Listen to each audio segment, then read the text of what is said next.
Assalamualaikum warahmatullahi taala wabarakatuh. Selamat sejahtera. Salam reformasi, salam perjuangan. Salam pasik, salam kekal tegang kepada geng-geng yang berada di menonton saya dan mengintai saya daripada jauh.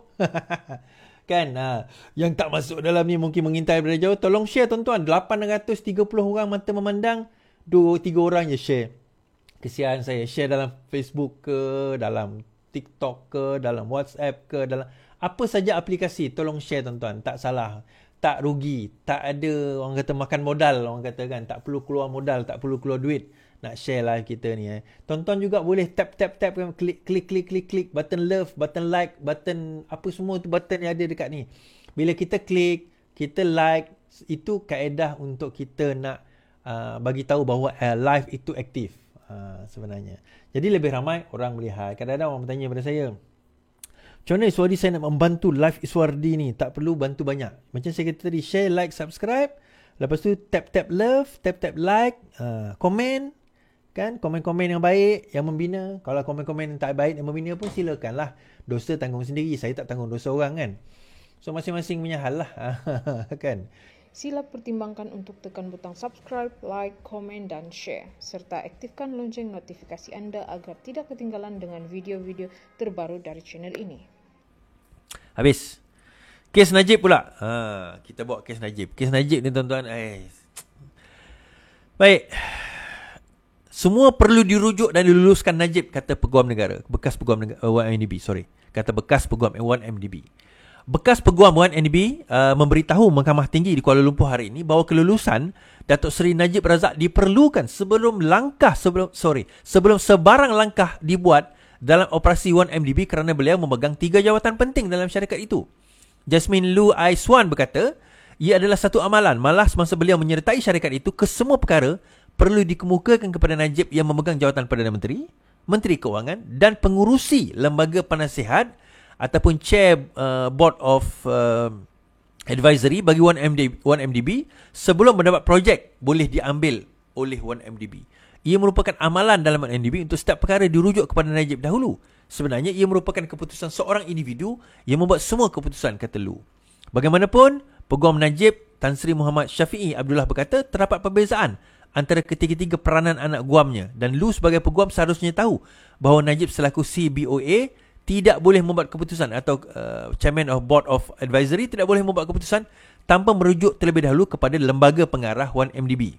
Sebaliknya, anda dengan sengaja tidak mengindahkannya sebagai sebahagian daripada konspirasi untuk memperdayakan 1MDB, kata Muhammad Syafiee.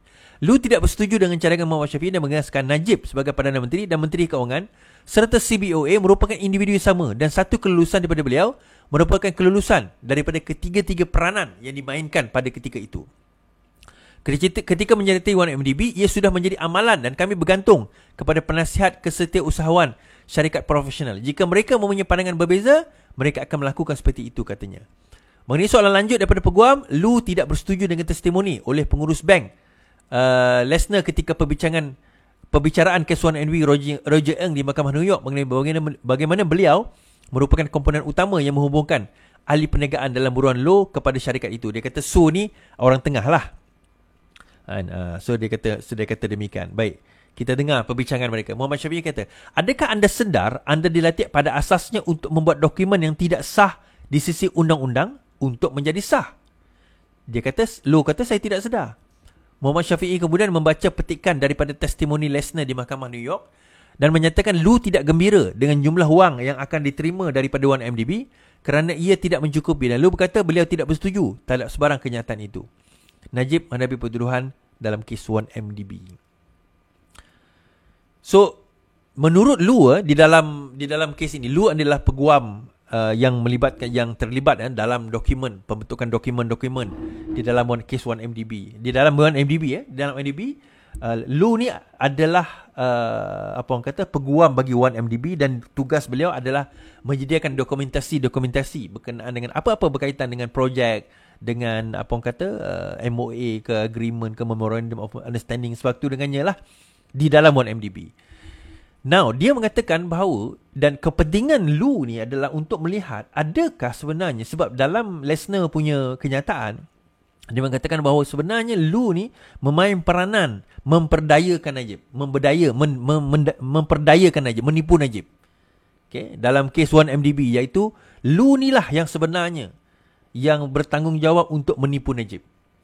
Dan sebelum ini Lu ni adalah antara orang yang tak boleh nak dijumpai. Kan, tak boleh nak dijumpai. Okay? Kenapa? Sebab beliau telah melarikan diri. So dia yang tak boleh jumpa Lu, kemudian Jolo dan juga Lu ni tak boleh nak dijumpai sebab mereka melarikan diri. So sekarang ini Lu telah kembali, dan satu lagi Roger Ng. Roger Ng telah kembali untuk memberi keterangan. Lu juga telah kembali untuk memberi keterangan. Dan kedua-dua mereka mengatakan secara konsisten bahawa 1MDB ini sebenarnya disedari, diketahui dan juga di bawah kawal selia Najib. Nah, kenapa perkara ini sangat penting, tuan-tuan? Sebab kalau sekiranya benar Najib itu tidak diperdayakan, tidak ditipu berkenaan 1MDB, dan beliau mempunyai kuasa dan mempunyai setakat satu kuasa, tetapi juga pengaruh, influence. Kuasa satu tapi influence terhadap sebarang keputusan 1MDB, bermakna sebarang wang atau dana yang masuk ke dalam akaun beliau, maka dana itu adalah dana rasuah dan juga dana amla, di bawah amla, kesalahan di bawah amla. Dan beliau boleh didapati bersalah di bawah kes ini, sebagaimana beliau didapati bersalah di bawah kes SRC. Nah, ada orang tak puas hati bukan kes inilah, sebelum ini, apabila orang mempersoalkan tentang KWAP. Saya kata antara perkara sekarang ni SRC saman Najib berkenaan dengan 4 bilion yang dikatakan ditipu daripada wang KWAP, kumpulan wang amanah pencen. Okay. Ya, ada orang tak puas hati lah kenapa kait dengan Najib dan sebagainya. Sekarang ni hakikat. Itu adalah hakikat. Saya hanya komen, saya hanya paste berdasarkan apa yang ada di dalam kenyataan akhbar dan juga kenyataan mahkamah. Sebaliknya saya kena tegur, tapi tak apalah. Valid. Saya tak kata valid lah, tapi tak apalah, hak dia untuk menegur saya. Cuma saya nak cerita macam ni. Baiklah, tentang KWAP, ada orang hantar artikel dengan saya, dia kata, kenapa nak tukar KWAP tu kepada KWSP, dia kata. Sedangkan KWAP pun duit pencen diletakkan dari KWAP dan duit itu digunakan untuk membayar pencen sepanjang tempoh tersebut. Jawapan mudahnya kita kata, satu duit KWAP pun kena sakau. Dalam kes SRC saja, Najib dikatakan disaman, kes SRC ni berkenaan dengan duit KWAP tau, antara lain. 4 bilion berkaitan dengan duit KWAP. Itu yang pertama. Yang kedua, dalam kes KWAP, dalam pencen tu sendiri, kalau kita nak tahu, tuan-tuan, ini saya dapat maklumat direct. Pada tahun 2024 ini, kerajaan menanggung untuk pencen sahaja lebih kurang 30 bilion. 30 bilion. 10%, kurang daripada 10% daripada bajet negara kita berjumlah 300 bilion. Okay? 30 bilion. Now, jangkaan sebab pada tahun 2040 nanti kerajaan akan menanggung lebih kurang 100 bilion daripada jumlah pencen saja. And that is one of the reasons kenapa kerajaan sekarang ini, bukan sekarang ini, sebenarnya benda ni dah dilihat even pada zaman Najib dahulu lagi, untuk kita nak tukar pencen kepada KWSP. 100 bilion itu 1/3 lebih. Itu 1/3 itu bajet negara. Now, kenapa jadi macam tu tiba-tiba naik? Dan duit KWAP yang dilaborkan itu tak cukup nak bagi pulangan untuk nak cover pencen itu. One of the main reasons is actually, salah satu reason dia, dulu masa kita buat pencen awal-awal tahun 60-an, 50-an, 60-an, 70-an dahulu, 80-an even, jangka hayat rakyat negara kita tak panjang. Pada masa itu, kalau saya ingat saya, masa saya kecil, jangka hayat rakyat negara kita 60 lebih on average, 60 plus, 60, 65. Lelaki 60, 61, perempuan 65, 66, 65, 66. Sekarang ini, jangka hayat lelaki di dalam negara kita adalah 73 tahun average, dan jangka hayat wanita adalah 78 tahun average. Pada tahun 2040 jangka hayat kita akan meningkat ke 80 tahun.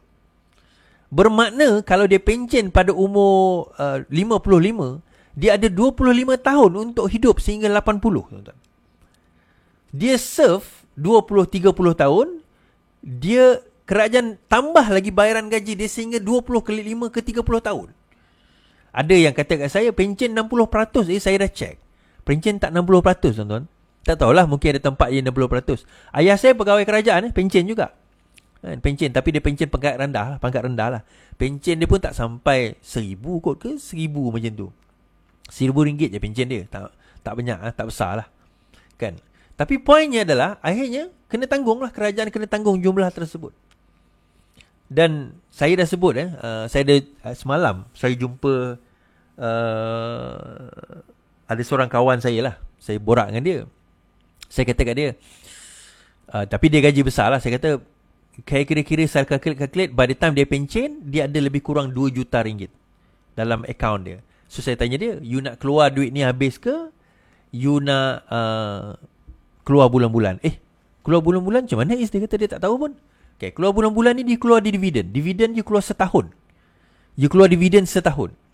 So daripada dividen setahun itu, you boleh belanja bulan-bulan sebenarnya. Oh ya ke? Boleh. Dan juga saya pun dapat tahu juga di dalam di dalam KWSP ada package pencen. Pencen sebenarnya, di mana KWSP bayar kita bulan-bulan. Saya pun baru tahu juga sebenarnya. Tuan-tuan boleh pergi ke KWSP terdekat dan tanya tentang perkara ini. Bagi yang ada KWSP je lah. Yang tu selepas anda mencapai usia 55 ke 55 tahun ke atas lah. Kita boleh tetapkan sampai umur kita berapa, 80 ke, kita terima duit tersebut, duit pencen tu. Dan kita tak kacau prinsipal. Maksudnya katakanlah simpanan tuan-tuan 2 juta, 800,000, 500,000, 200,000, dia tak kacau. Sampai kita tempoh setelah 80 tahun, baru kita akan keluarkan contohnya. So, perkara itu ada. Dan tuan-tuan boleh gunakan. Dan saya kata, kalau sekiranya, kenapa dia kata tak perlu keluar? Yalah, katakanlah you pencen umur 60. 60, mungkin 60 sihat lagi. Umur usia kita panjang kan. InsyaAllah lah kan. Kalau ajal tak sampai awal. Tapi kita tak tahu umur kita 80 bagaimana. So bayangkan, katalah you ada 2 juta. By the time you 80, tiba-tiba you sakit. Sakit memerlukan rawatan. Insurans tak cover tau. You umur 80, insurans dah tak cover. Premium pun mungkin dah tinggi. So at that time, at least you have that money untuk make yourself comfortable lah. Katakan mungkin nak hidup ni takkan hidup selama-lamanya. Make yourself comfortable atau make the right arrangement. Kan, make the right arrangement. So, something is there lah untuk kita difikirkan. Dan kita ni tuan-tuan, kita ni tak berapa, kita orang Melayu kita lah, bab macam ni memang kita out. Itu saya buat medical check up tau. Ni nak cerita jugalah. Saya buat medical check up sajalah. Kenapa buat medical check up? Saya sebab yalah, kita dah 40 lebih ni, kita kena buat medical check up. Atas 40 ni kalau boleh tiap-tiap tiap tahun kita buat. Kalau boleh lah. Kalau tak boleh pun 2 tahun 3 tahun sekali kita kena buat. Majority saya tengok kat dalam tempat medical check up tu, majority adalah Cina. Majority Cina. Adalah sefiu beberapa orang Melayu, beberapa orang India, tapi majority Cina. Daripada segi kesihatan, daripada segi keuangan, Cina ni lebih aware daripada kita sebenarnya. Daripada orang Melayu kita ni. So, yalah, mungkin kita ni kata, alah tak apalah kan, dah hajal nak buat macam mana. Ya, tapi Tuhan suruh kita berusaha kan? Tuhan suruh kita berusaha. So, tuan-tuan, berusaha lah, insyaAllah. Okay. Habis kat situ, bebel panjang pula aku kan.